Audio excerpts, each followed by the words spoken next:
emergency. Climate Tracker on WION World is One.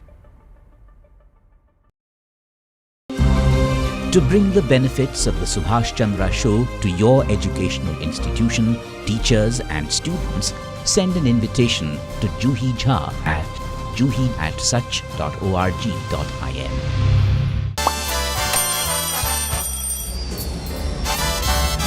Vielleicht nur als 5%.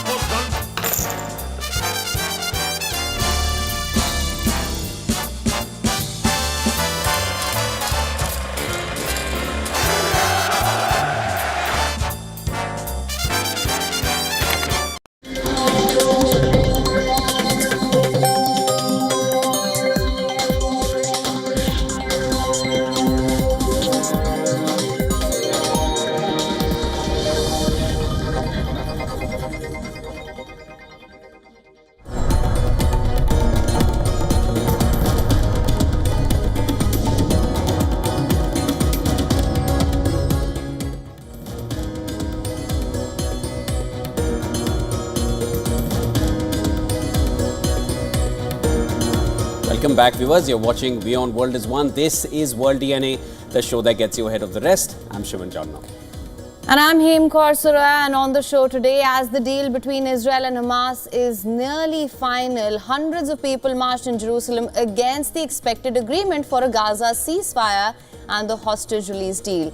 This while families of Israeli hostages held in Gaza, they met with Israeli Prime Minister Benjamin Netanyahu demanding the release of family members. The question is, now that the deal is nearly final, will it be facing more hurdles or will it finally go through? That's something we'll explore on the show today. And along with that, we also take a look at what's happening in South Korea. South Korea's impeached President Yoon Suk-yeol agreed to appear before investigators after hundreds of law enforcement officials entered the presidential compound, marking the second attempt to detain him. Now, this is, of course, something that we will be focusing on closely. This and a lot more lined up for you right here on World DNA. Let's start with the headlines.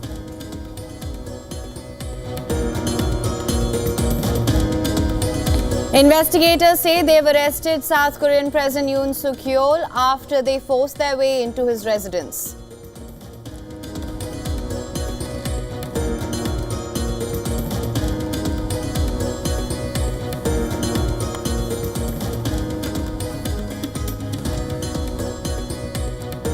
Democrat senators grill Trump's nominee for Defense Secretary Pete Hegseth at confirmation hearing, question his views on women in the military and allegations of misconduct and sexual assault.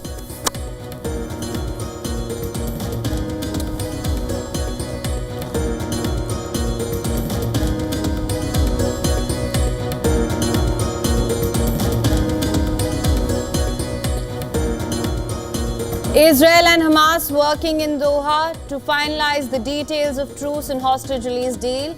As per Israeli media, exact parameters of the IDF's withdrawal from Gaza is yet to be finalized.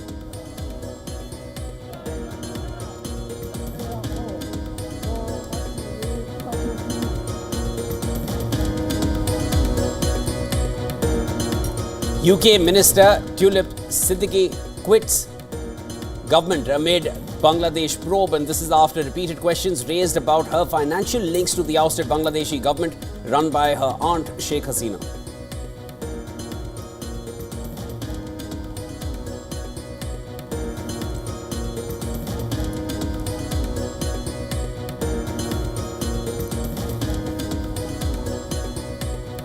US President Joe Biden removes Cuba from the list of state sponsors of terrorism. Cuba to release 553 prisoners in response to Washington's decision.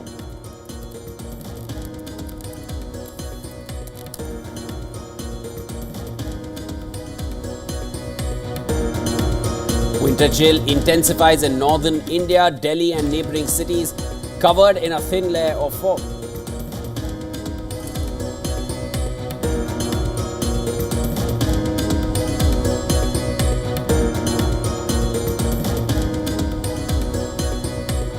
Defending champions Manchester City suffer another late collapse. Pep Guardiola's side blow away a 2-goal lead to draw at Brentford in the English Premier League.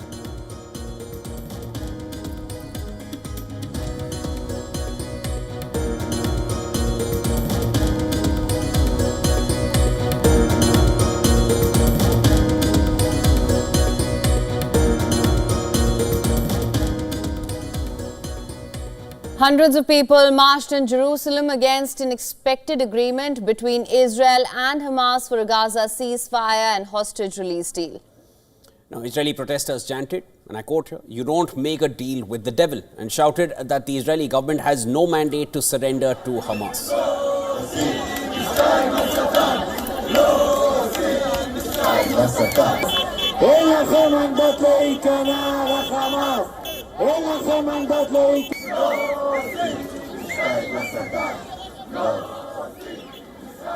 Families of Israeli hostages held in Gaza for more than a year met with Israeli Prime Minister Benjamin Netanyahu on Tuesday, demanding a deal that will see all remaining hostages back, dead or alive. Families fear that those who will not be freed in the first phase will be left behind if the deal falls through before reaching its second stage. It's time for a deal that includes everybody. That is what we demand and what we expect from the Prime Minister. My son is a hero and saved many, many people. He doesn't deserve to rot in Gaza. Meanwhile, key mediator Qatar said the negotiations for a Gaza truce and hostage release deal are in their final stages, expressing hope that an agreement could be reached very soon. Qatar, Egypt and the United States have intensified efforts to broker a ceasefire to enable the release of hostages taken during Hamas' October 7, 2023 attack on Israel.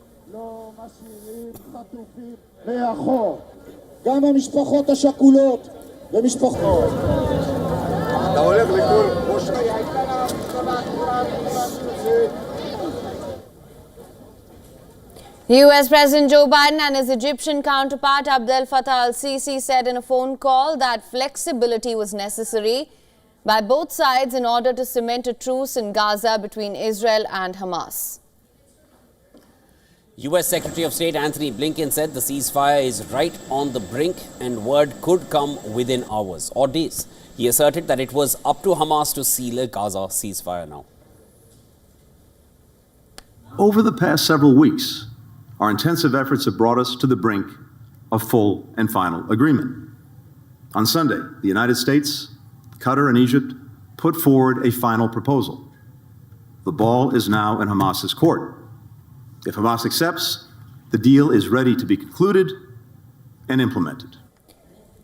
In an address at the Atlantic Council in Washington, Blinken laid out a plan for the post-war management of Gaza. He said a reformed Palestinian Authority will lead Gaza and invite international partners to help establish run an interim administration for the enclave.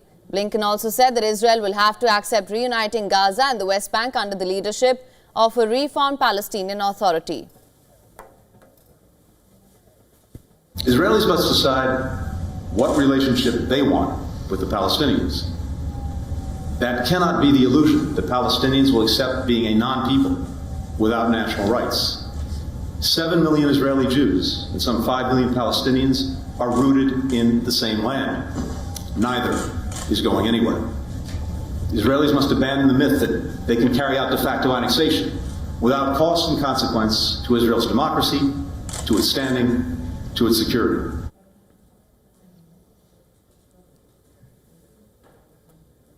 Meanwhile, the Israeli Foreign Minister Gideon Saar, during a visit to Rome, said that there is a true willingness from Israel's side in support of a Gaza truce deal.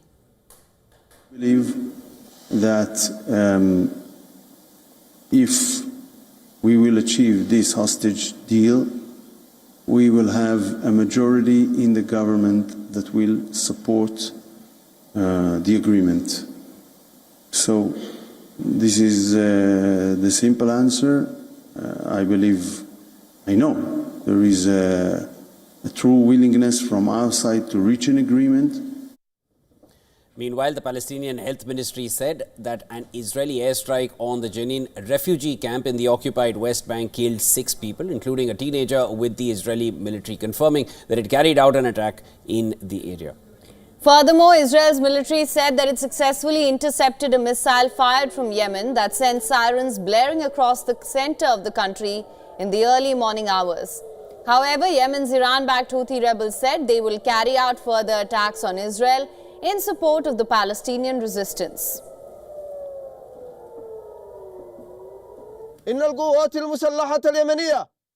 The Yemeni armed forces will carry out further military operations against the Israeli enemy, and with God's help, we are capable of targeting additional Israeli military sites in the coming period in support of the Palestinian resistance. These operations will not cease until the aggression against Gaza is halted and the siege is lifted.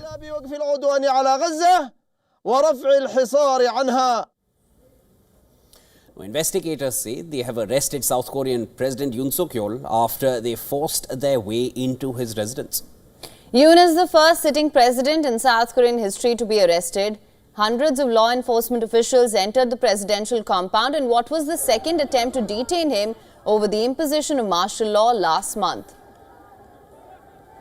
It followed hours-long standoff at the compound's gate as an unarmed team of investigators from the Corruption Investigation Office, CIO, and police officers were blocked by unidentified personnel. Clashes eventually erupted between the two sides, resulting in injuries. Now, amid the chaos emerged this footage that you see on your screens. Now, it shows scores of personnel, believed to be investigators, climbing ladders into Yoon Suk-yeol's residential compound. They were also seen marching up the roads leading to Yoon Suk-yeol's hillside residence, holding up ladders after entering the compound from at least two different entrances.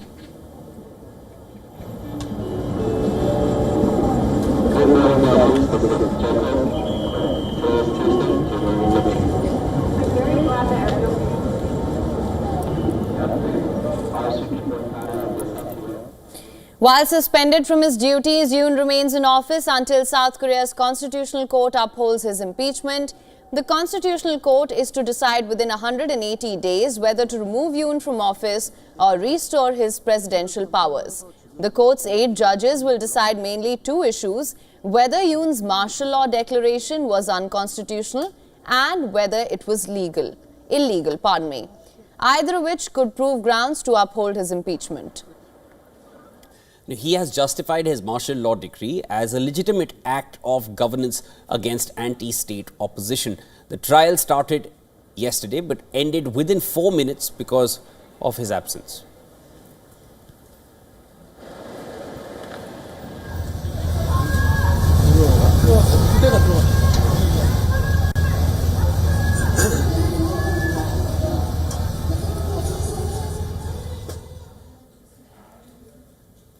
And UK's anti-corruption minister Tulip Siddiq has resigned from her post. Now, this is after she was named in probes in Bangladesh into graft accusations against the country's ousted leader and her aunt Sheikh Hasina. In a letter to Prime Minister Keir Starmer, Siddiq repeated she had done nothing wrong, but said continuing in office would likely be a distraction from the work of the government. Siddiq was the minister responsible for financial services and fighting corruption. She resigned after weeks of questions over her financial ties to her aunt Sheikh Hasina, who was ousted last year as Prime Minister of Bangladesh. On Monday, Bangladesh's Anti-Corruption Commission announced that Hasina and her family members, including Siddiq, were subject to another graft probe. The accusations related to an alleged land grab of lucrative plots in the suburb of the capital, Dhaka. Sheikh Hasina's family members, including Siddiq, had already been named as targets of another investigation into accusations of embezzlement of $5 billion connected to a Russian-funded nuclear power plant. Now, since then, the Bangladeshi money laundering investigators have ordered the country's biggest banks to hand over details of transactions relating to Siddiq as part of the probe. Siddiq has repeatedly denied any wrongdoing, and Prime Minister Keir Starmer said last week that he had full confidence in her. The second ministerial resignation from his government in 2 months is a blow to Starmer, whose approval ratings have plunged since his Labour Party won a general election in July. He said about the trip to Iran, which is one of the things that we have been. His words are not comical. His words are not funny. Now, ahead of Donald Trump's presidential inauguration, the Senate has begun confirmation hearing for his cabinet nominees. Now, Trump's pick to lead the Pentagon, Pete Hegseth, was first to appear before the Armed Services Senate Committee. When President Trump chose me for this position, the primary charge he gave me was to bring the warrior culture back to the Department of Defense. The former Fox News host came under fire with many raising questions on his credibility, lack of experience, and alleged incidents of drunkenness. Hegseth, one of Trump's first cabinet picks, faces a slew of accusations with respect to sexual and general misconduct. He had previously paid a woman who accused him of sexual assault as part of a non-disclosure agreement. Committee members grilled Hegseth particularly on conduct with women. Hegseth's personal life, alleged cheating scandals and other accusations of misconduct came under fire several times throughout the hearing. The Democrat Senator Jack Reed, among others, termed Hegseth as unqualified for the job. Mr. Hegseth, you are the 9th nominee for Secretary of Defense that I've had the honor to consider as a member of the Senate Armed Services Committee. I have voted in favor of all your predecessors, including those in the first Trump administration. Unfortunately, you lack the character and composure and competence to hold the position of Secretary of Defense. Thank you. Several women senators doubled down on Hegseth over his comments on military diversity, particularly women in combat. As November the 7th of 2024 on the Sean Ryan Show, you said, and I quote, "I'm straight up saying that we should not have women in combat roles. It hasn't made us more effective." I appreciate your comments, and I would point out I've never disparaged women serving in the military. I respect every single female service member that has put on the uniform past and present. You cannot denigrate women in general, and your statements do that. We don't want women in the military, especially in combat. What a terrible statement. So please, do not deny that you've made those statements. You have. Hegseth was also questioned about an alleged sexual assault, which Hegseth denies and authorities investigated and declined to pursue. He was also involved in an exchange over his alleged drunkenness at work events.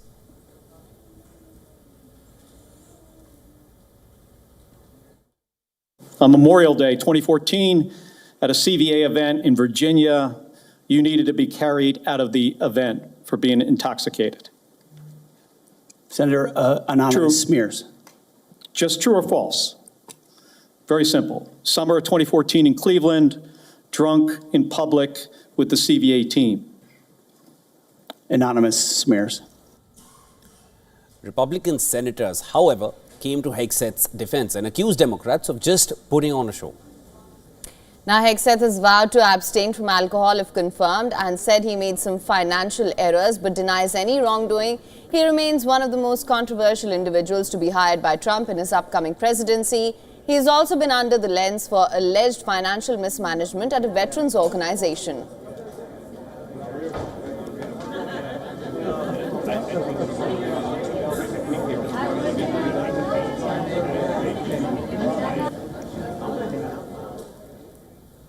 Six days before the presidential inauguration is held for Donald Trump, and preparations are in full swing. The ceremony will be held on the 20th of January, as you know, and close to 250,000 people are expected to attend. Now, security has been beefed up in Washington ahead of the inauguration. Many global leaders, international delegations and other high-profile individuals will be present at the event. The inauguration has a packed schedule with several events to be conducted over 4 days. Trump's transition team released a long list of events, including a fireworks show, 3 VIP events at Trump's golf course outside Washington, D.C., and a celebratory MAGA rally on the eve of his swearing-in ceremony, among other smaller events. Country artists have been roped in to perform at the ceremony. Country music star Carrie Underwood will perform America the Beautiful at Trump's inauguration.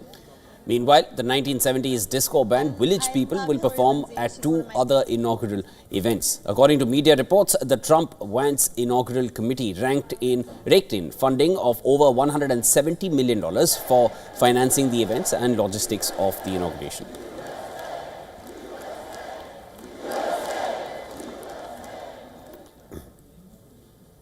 And US President-elect Donald Trump will take office next week, and even before officially assuming office, he's made his intentions for the second term very clear. Trump's takeover goals and aspirations are reverberating on the international stage, the latest being making Greenland a part of America. So what does this mean for the NATO territory? We tell you more in this next report. Take a look.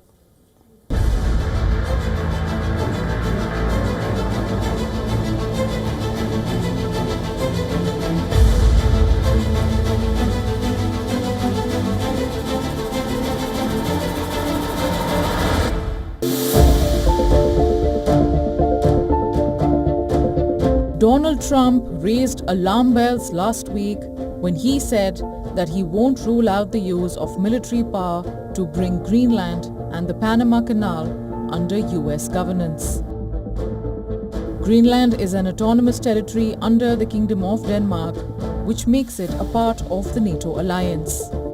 However, the island has strategic significance for the US military and its ballistic missile early warning system, since the shortest route from Europe to North America runs via the Arctic island.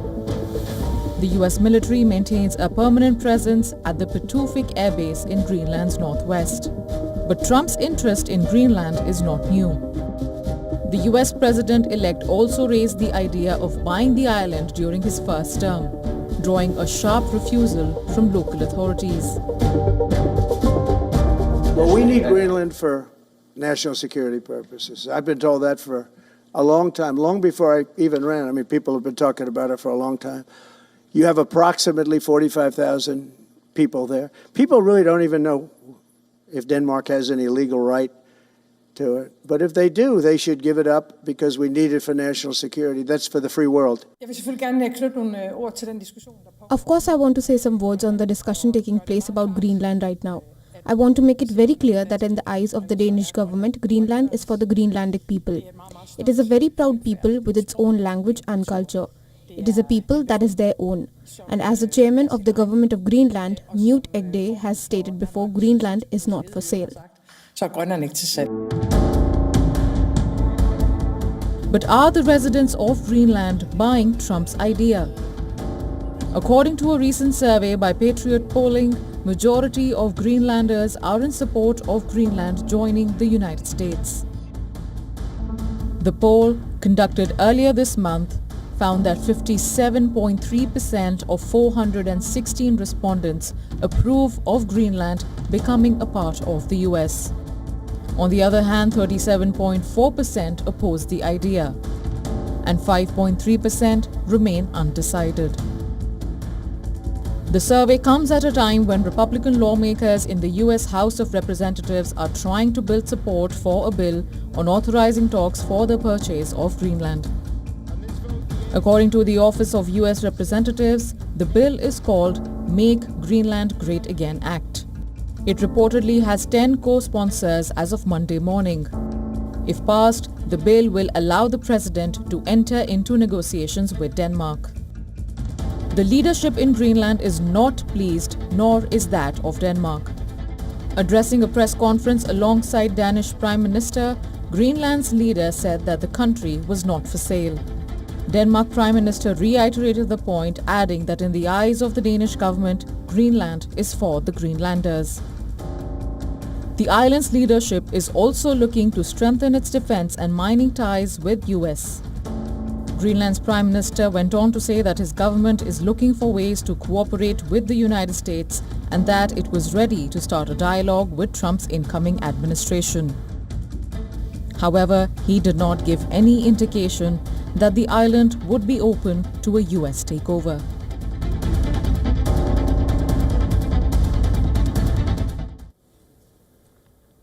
And powerful winds are threatening to spark further flare-ups in California and stoke the massive wildfires that are still burning around LA.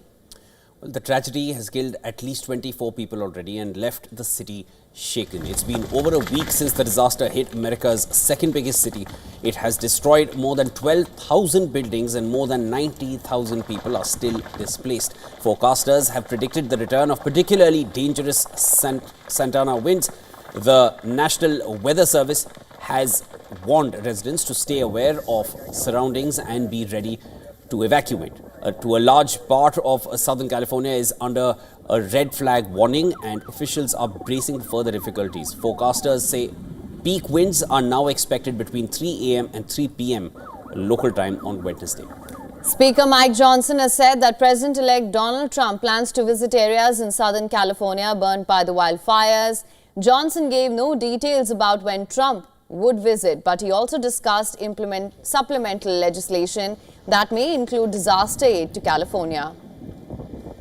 In the latest, the containment of the Palisades fires has been reported at 17% and the Eaton fire at 35%. Crews have made some progress battling the flames. Search and rescue teams are going through damage and moving from house to house looking for people killed in the devastating blazes. The fires have left LA neighborhoods in smoldering ruins over the past week, and the return of the high winds threatens to jeopardize the progress made in maintaining them so far. The renewed danger comes with 24,000 acres of the Pacific Palisades in ruins and 14,000 acres of Altadena badly charred. The Palisades fire is the first and biggest of multiple. And with that, it's time now for a short break. We're leaving you with all the climate stories making headlines today.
From the bustling trading floors of Wall Street to the vibrant exchanges of Asian stock markets, WION breaks it down for you to make sense of what's happening, as we reveal the key factors behind events, strategic battles, and the game-changing business decisions that shape the world. We bring you all of this and more on World Business Watch. WION, India's global voice, the channel that brings you the biggest stories from across the world through India's lens. Now available in more than 190 countries worldwide, because we believe that the world is one. Watch us in Africa, Europe, USA and Canada, South America, Asia Pacific, Middle East and North African regions. Also available on these digital platforms across the world. WION. World is one.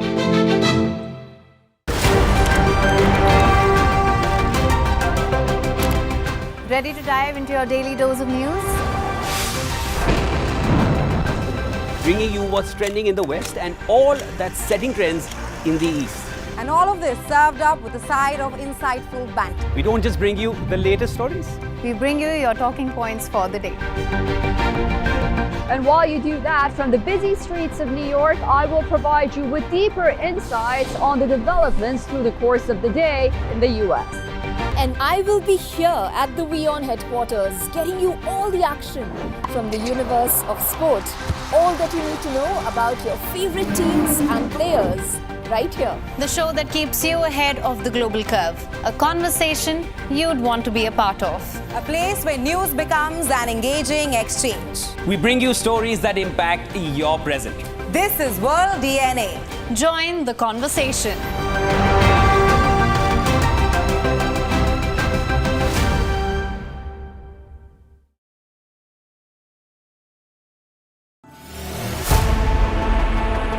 Know more, understand better, think ahead.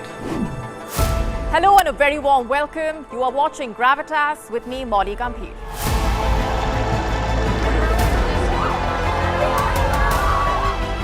Get the facts, not the bombast. On the 26th of March, dynamic pricing, Baloch separatists, Gravitas cuts out the clutter. Gravitas keeps calm when others scream. Gravitas brings news to life.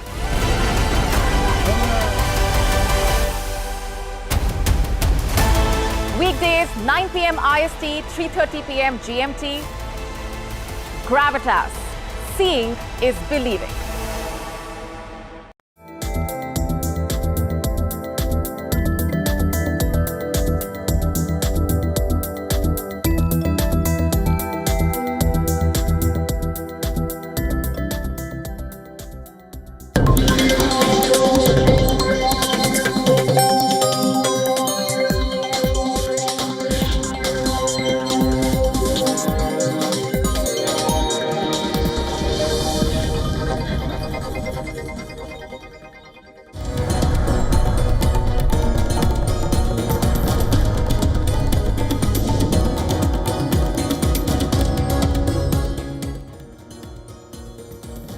Welcome back, viewers. Thank you so much for staying with us. You're watching World DNA with Haim and I'm Shivan. Let's start with the headlines at this hour.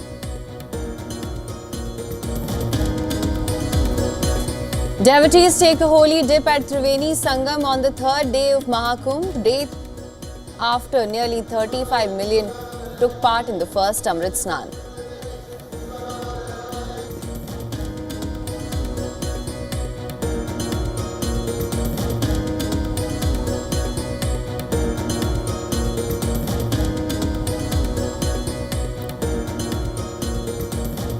South Korea's suspended President Yoon Suk-yeol arrested over his failed martial law bid after hundreds of anti-graft investigators and police raided his residence to end a weeks-long standoff.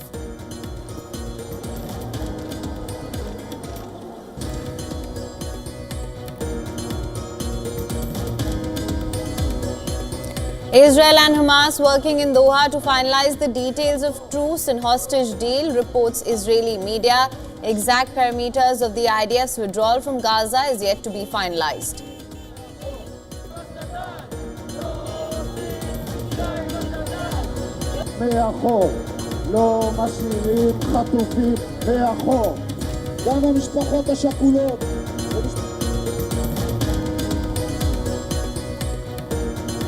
Democrat senators grill Trump's nominee for Defense Secretary, Pete Hegseth, at the confirmation hearing. Question his views on women in the military and allegations of misconduct and sexual assault.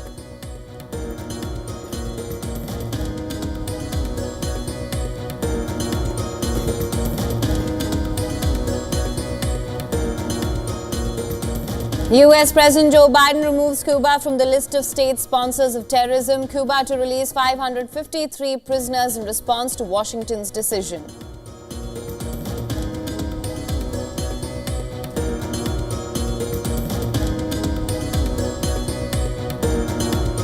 Defending champions Manchester City suffer another late collapse. Pep Guardiola's side blow away a 2-goal lead draw at Brentford in the English Premier League.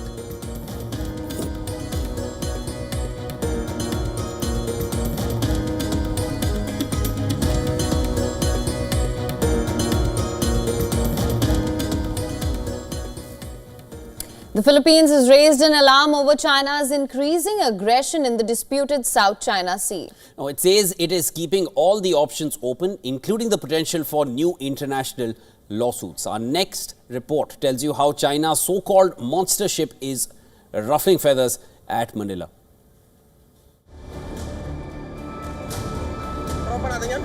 China is amplifying its aggression, ramping up its intimidation campaign in the disputed South China Sea, keeping its neighbor Taiwan and Philippines on their toes.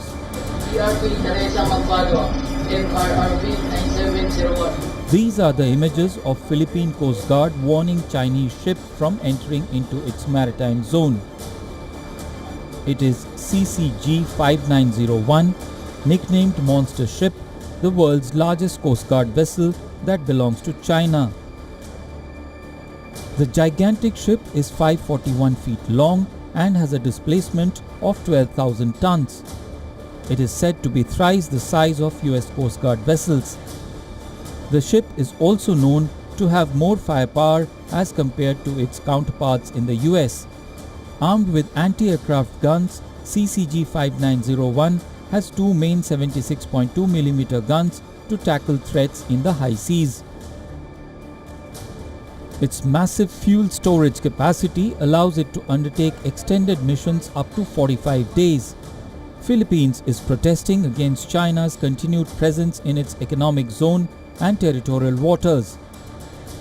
It accuses China of intimidation tactic intended to discourage Filipino fishing. It claims China is normalizing its legal presence in the disputed Scarborough Shoal. All options are on the table because the closer the monster ship is in Philippine waters, the more it makes tensions high and the more that the Philippine government contemplates things it was not contemplating before. But on the part of the Philippines, these are clear consequences kasi nga you're pushing us to the wall. The monster ship has been last located 143 kilometers west of Capones Island in Zambales province. The Philippine Coast Guard has deployed vessels to pressure the Chinese ship to move further away from the coast of Zambales. China defends its intensive Coast Guard patrols. It warns Manila against driving a wedge between China and other countries. The Chinese Coast Guard's patrols and law enforcement is in accordance with the law in relevant waters and is beyond reproach. We once again warn the Philippine side to immediately stop all infringement, provocation, and hyping, and to stop all actions that undermine peace and tranquility in the South China Sea and complicate the situation. The clashes between the two nations have become more frequent even as Philippines deepen security ties with the US and other allies in a bid to assert its own claims. The disputed waterway is a strategic shipping route through which about $3 trillion of annual commerce moves.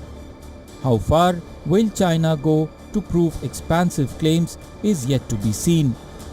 Bureau Report, WION World is One. Now, Nepal's visa policy is in a limbo. The Himalayan nation's free visa, free ticket policy, when introduced in 2015, was celebrated as a groundbreaking initiative to minimize the migration costs for Nepali workers heading to Gulf nations and Malaysia. However, its poor implementation has led to a dramatic surge in migration of workers. According to the latest ILO report, the number of Nepali workers migrating increased by 102% between 2019 and 2023, indicating policy's promises remained largely unfulfilled. Migrant workers continue to pay exorbitant fees, misinformation and systemic exploitation, often leading to cycles of debt.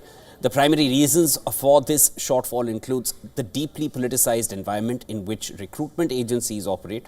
Also, the embassies in destination countries have been criticized for inefficiency.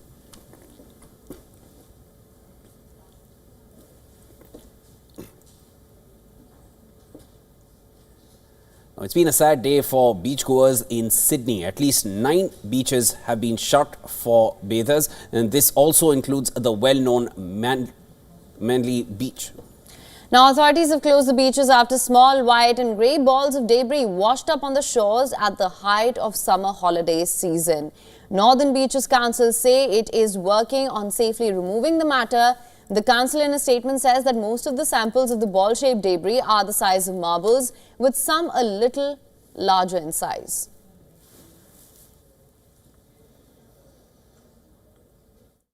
At the moment, what we've had to do is close the beaches. We're waiting for the EPA to tell us what's actually in the balls and whether they're safe or not.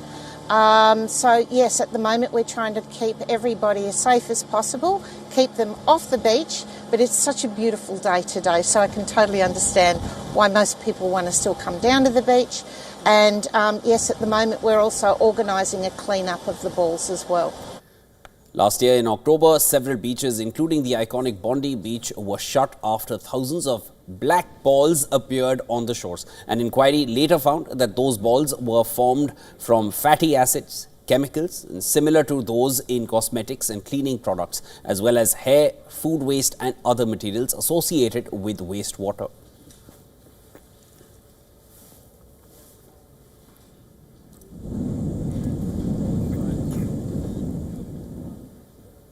And once considered beyond saving, the Aral Sea is now brimming with life. The water body located between Uzbekistan and Kazakhstan was earlier the fourth largest lake in the world. Its desertification, once considered one of the planet's worst environmental disasters, has now become an inspiring tale of revival. Kazakhstan has announced that the northern part of the Aral Sea has seen a major increase in its water volume, nearly doubling since 2008. The Central Asian country's Water Resources Ministry reported that the smaller northern section of the lake, which falls in Kazakhstan, has grown by 42%, now holding 27 billion cubic meters of water. Once a freshwater sea over 40 meters deep and covering 68,000 square kilometers nearly vanished, and Aral Sea faced severe decline due to extensive irrigation projects initiated during the Soviet era. In the late 1980s, it had split into two sections, one mostly dried up, which is in Uzbekistan, while the smaller northern part in Kazakhstan became the focus of conservation efforts. For decades, this environmental disaster has caused the extinction of species, the collapse of local fisheries and health hazards from toxic dust blown across the region.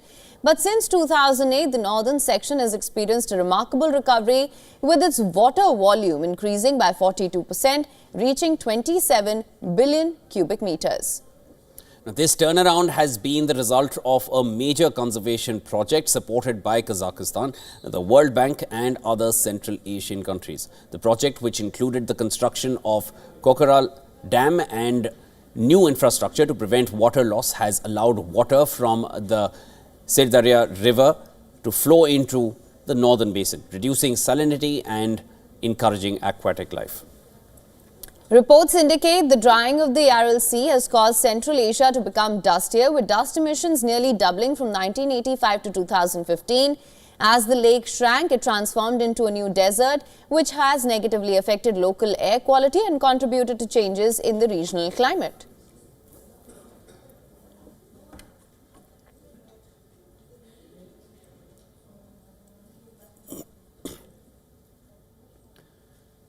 In India, residents of the national capital may be braving through a cold front, but the political temperature in Delhi is very high. This as assembly elections are just over 3 weeks away. Members of two of the biggest political parties in the opposition India bloc are at loggerheads. Congress's Rahul Gandhi, in his maiden Delhi rally, pointed fingers at the governance of the Aam Aadmi Party in the national capital. Rahul Gandhi attacked Arvind Kejriwal over rising pollution and inflation in Delhi. Now, in response to this, the former Chief Minister of Delhi took a swipe at the Congress leader, saying that his fight was to save the country and not the party. Kejriwal, whose party is in alliance with Congress as part of the broader opposition bloc, has also accused Congress and BJP of having a secret partnership.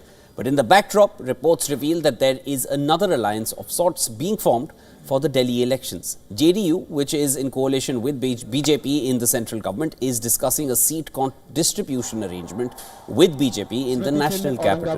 Now, according to reports, Nitish Kumar's party may get 2 seats ahead of the February 5th elections in Delhi. Amid a flurry of cross-party allegations and campaigns, top leadership took the time to celebrate Lohri, the festival, harvest festival. In a video released by the Aam Aadmi Party, Party Supremo Arvind Kejriwal can be seen dancing around the bonfire, celebrating the festival. India's Prime Minister and BJP leader Narendra Modi also attended festivities in the capital.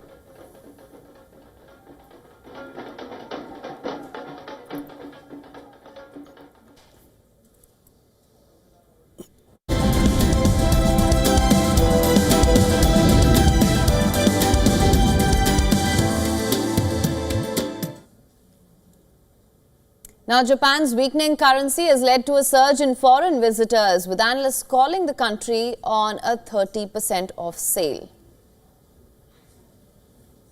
One is the weakening of the Japanese yen.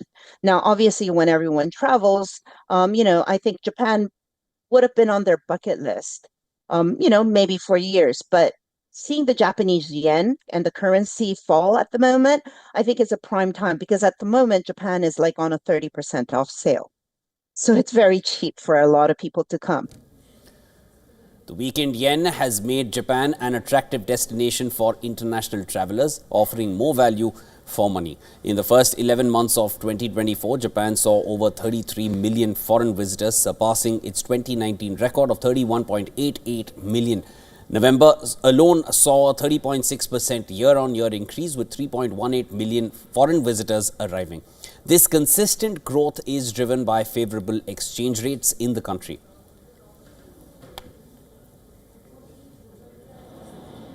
Japan's tourism boom has not only brought in more visitors but also boosted its economic performance. The travel balance surged in November with the record services trade surplus of 238.6 billion yen. This indicates that foreign spending in Japan has outpaced the amount spent by Japanese tourists abroad. The continued increase in inbound tourism, fueled by the weak yen, has significantly contributed to the country's economic recovery and growth. And especially when we look at how the tourism sector has been performing over the past 2 to 3 years after COVID, it has actually overtaken semiconductors as the second largest export in Japan, which is only lagging behind automobile. So definitely it is an important sector that Japan economy actually needs. The surge in tourism to Japan highlights how currency fluctuations can reshape global travel trends. With the weak yen enticing travelers, Japan is thriving, and analysts suggest other countries could follow suit. India, with its weakening rupee, faces a similar opportunity to attract budget-conscious tourists. As the rupee hits record lows, foreign travelers may be drawn to India. Much like Japan has benefited from its favorable exchange rate.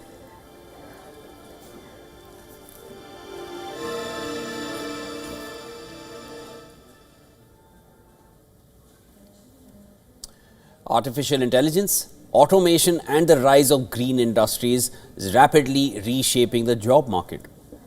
Today we break down the key data points from the World Economic Forum's Future of Jobs report and explore how businesses in working can navigate the changing landscape of employment. Take a look. The World Economic Forum's latest Future of Jobs report paints a transformative picture of the global workforce. By 2030, 39% of skills currently in demand are expected to become obsolete. This shift is largely driven by the rapid advancements in artificial intelligence and automation, which are set to reshape industries worldwide. The report surveyed over 1,000 global executives representing more than 14 million workers in 55 economies. 86% of these executives believe AI and related technologies will significantly impact their businesses within the next 5 years. Despite this technological upheaval, human workers will remain crucial. As emerging job opportunities in AI, cybersecurity, big data and human-focused roles like talent management and customer service continue to grow. The WEF report highlights that technology-related jobs will see the fastest growth in the coming years. Among the most in-demand roles are positions such as AI specialists, big data analysts, software developers and cybersecurity experts. The demand for workers in green jobs is also on the rise, with roles like electric vehicle specialists and environmental engineers becoming increasingly important due to efforts to reduce carbon emissions. While tech jobs will see the largest percentage increase, traditional frontline positions will experience the highest volume of new job openings. These roles include farm workers, truck drivers, nurses and food service workers, which are expected to grow significantly despite the technological disruptions in other sectors. To prepare for these sweeping changes, businesses will need to invest in upskilling and reskilling their workforce. The WEF report indicates that employers plan to upskill 29% of their employees by 2030, while 19% may be redeployed to new roles. However, 11% of workers may not receive the necessary training and could be left behind. Employers will also hire new staff with the required skills, with 70% planning to recruit for these roles. The report stresses the urgency for businesses, governments and educational institutions to collaborate on a global level to address this challenge. If the global workforce were made up of 100 people, 59 would need to be trained by 2030 to meet the changing demands of the job market. Business Bureau, WION World is One.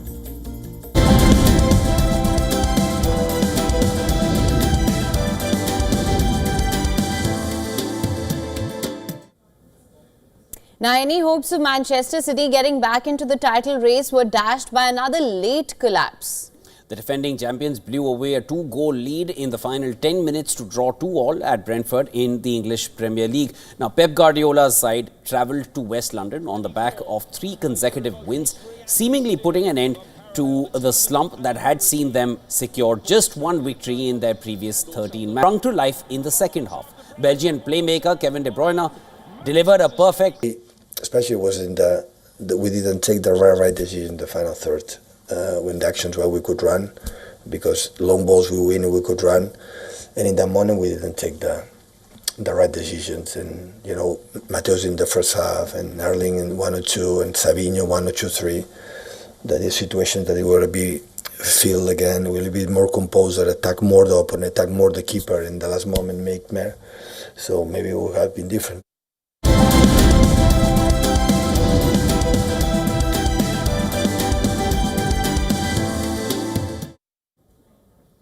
After dominating 2023 and 2024 with her Eras tour, Taylor Swift is already in talks to return again with another concert tour.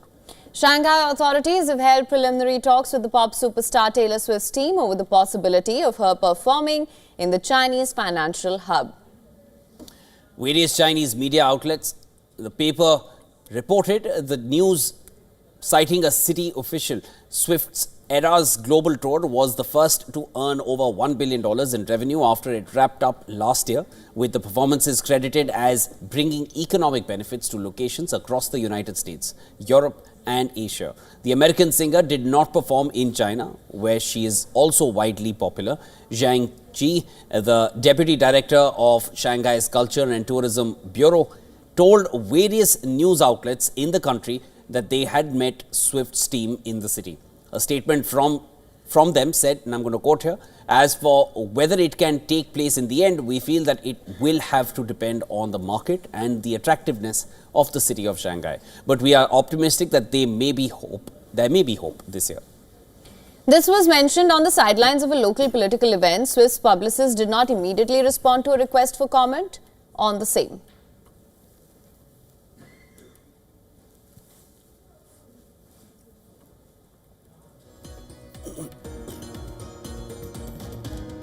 And India is celebrating Makar Sankranti, the mid-winter harvest festival.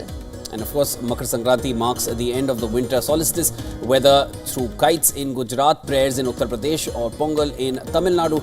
The festival brings all communities together, symbolizing new beginnings, growth and prosperity. We are going to leave you here with this report and these images. We'll slip into a short break after that. That's a wrap on World DNA for you today. Come right back.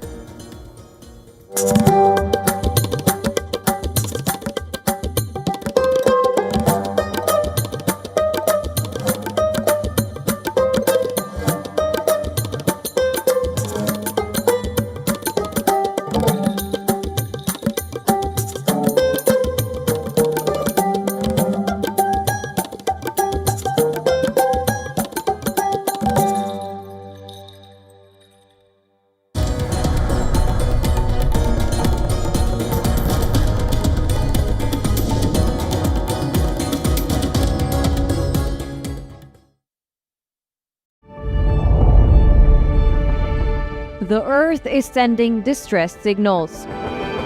Wildfires, droughts, and melting glaciers. Can we reverse the damage? Explore the harrowing effects of climate change. It's a wake-up call. Global emergency. Climate Tracker on WION World is One.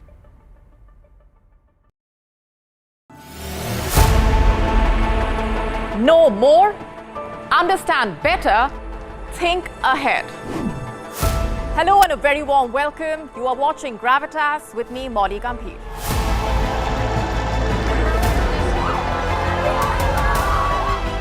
Get the facts, not the bombast. On the 26th of March, dynamic pricing, Baloch separatists, Gravitas cuts out the clutter. Gravitas keeps calm when others scream.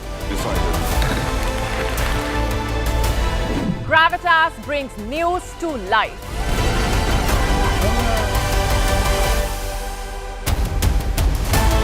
Weekdays 9 p.m. IST, 3:30 p.m. GMT.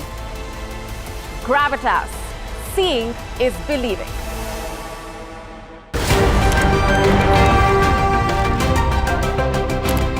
Ready to dive into your daily dose of news? Bringing you what's trending in the West and all that's setting trends in the East. And all of this served up with a side of insightful banter. We don't just bring you the latest stories. We bring you your talking points for the day. And while you do that, from the busy streets of New York, I will provide you with deeper insights on the developments through the course of the day in the U.S. And I will be here at the WION headquarters, getting you all the action from the universe of sport.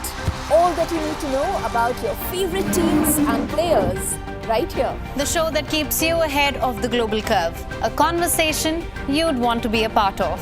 A place where news becomes an engaging exchange. We bring you stories that impact your present. This is World DNA. Join the conversation.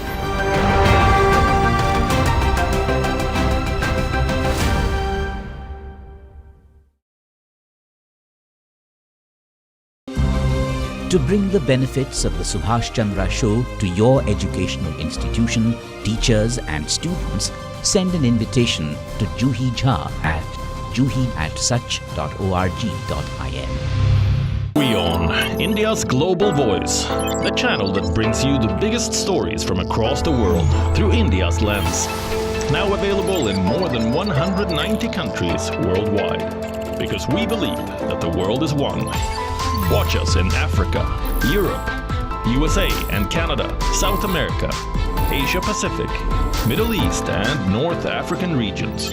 Also available on these digital platforms across the world. WION, World is One. From the bustling trading floors of Wall Street to the vibrant exchanges of Asian stock markets, WION breaks it down for you to make sense of what's happening. As we reveal the key factors behind events, strategic battles, and the game-changing business decisions that shape the world. We bring you all of this and more on World Business Watch. Know more? Understand better? Think ahead. Hello and a very warm welcome. You are watching Gravitas with me, Molly Gambhir.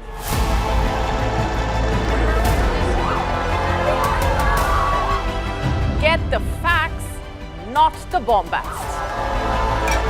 On the 26th of March, dynamic pricing, Baloch separatists, Gravitas cuts out the clutter. Gravitas keeps calm when others scream. Gravitas brings news to life.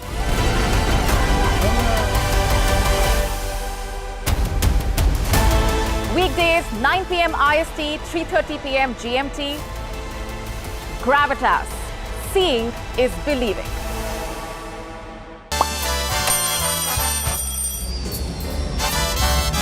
Vielleicht nur als Impostant.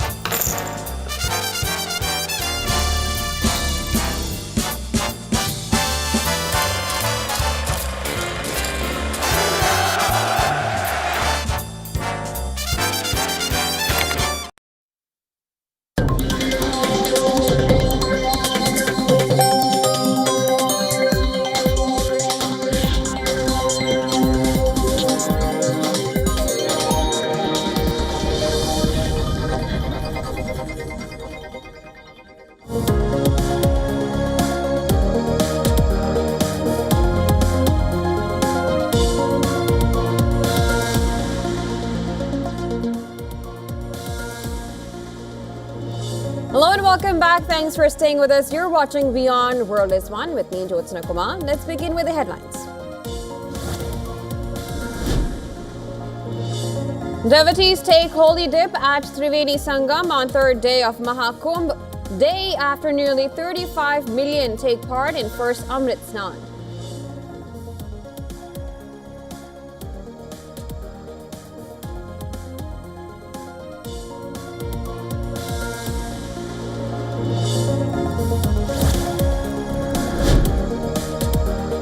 South Korea's suspended President Yoon Suk-yeol arrested over his failed martial law bid after hundreds of anti-graft investigators and police raided his residence to end a weeks-long standoff.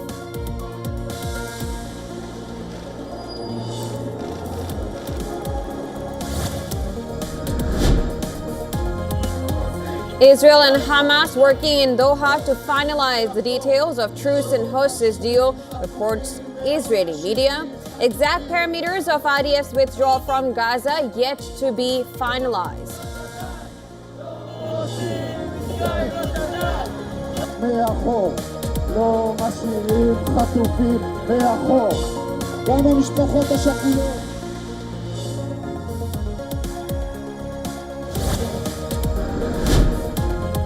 Democrat senators grill Trump's nominee for defense Secretary Pete Hegseth at confirmation hearing, questioned his views on women in military and allegation of misconduct and sexual assault.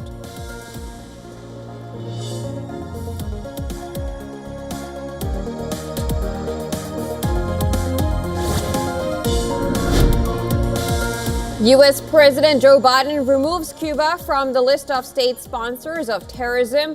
Cuba to release 553 prisoners in response to Washington's decision.